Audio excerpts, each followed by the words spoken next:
Hi friends, welcome to our channel காரக்குழம்பு. எனக்கு ஒரு சூப்பரான குழிப்பணியாரமும் கார சட்னியும் எப்படி ஈஸியாக செய்கிறதுன்னு பார்க்கலாம் வாங்க. ஃபஸ்ட்டு ஒரு கடாய் அடுப்பில் வச்சுக்கோங்க. ஒரு கரண்டி அளவு எண்ணெய் சேர்த்துக்கோங்க. எண்ணெய் நல்லா சூடாகட்டும். சூடானதும் ஒரு ஸ்பூன் கடலைப்பருப்பு, ஒரு ஸ்பூன் உளுத்தம்பருப்பு, ஒரு ஸ்பூன் கடுகு சேர்த்துக்கோங்க. கடுகு நல்லா பொரியட்டும். பொரிஞ்சதும் ஒரு 3 பெரிய வெங்காயத்தை குட்டி குட்டியாக கட் பண்ணி வச்சுருக்கேன். அதே இதில் சேர்த்துக்கலாம். பொடியாக கட் பண்ணிக்கோங்க, அப்போ தான் நல்லாயிருக்கும். சேர்த்துட்டு நல்லா இது போல் வதக்கி விடுங்க.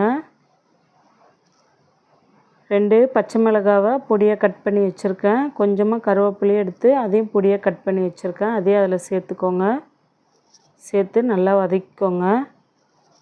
இந்த குழிப்பணியாரம் ரொம்ப நல்லா டேஸ்ட்டாக இருந்துச்சு. சூப்பராக நம்ம 1/2 ஹவர்லேயே ரெடி பண்ணிடலாம்.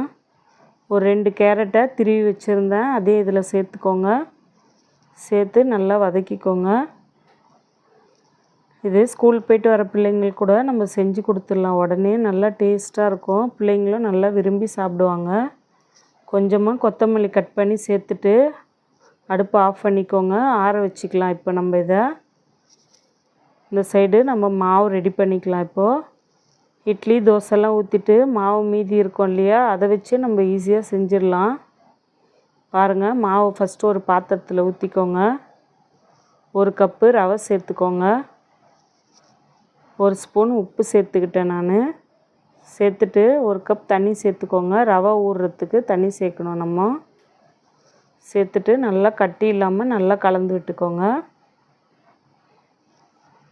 இது போல் நல்லா கலந்து விட்டுட்டு இப்போது ஆற வச்ச மசாலாவே இதில் சேர்த்துக்கலாம்.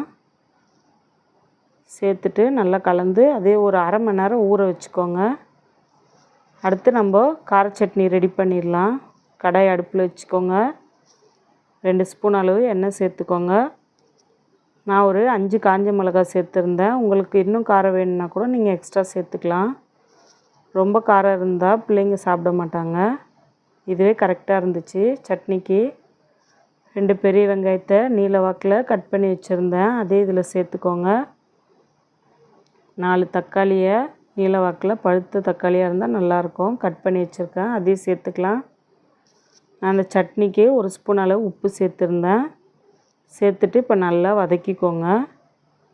நல்லா வதக்குனா தான் டேஸ்ட்டு நல்லாயிருக்கும்.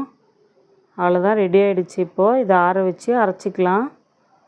இப்போது மாவு ரெடி ஆகிடுச்சு. நம்ம பணியாரம் ஊற்ற ஸ்டார்ட் பண்ணிடலாம். ஒரு பணியாரக்கல் அடுப்பில் வச்சுக்கோங்க.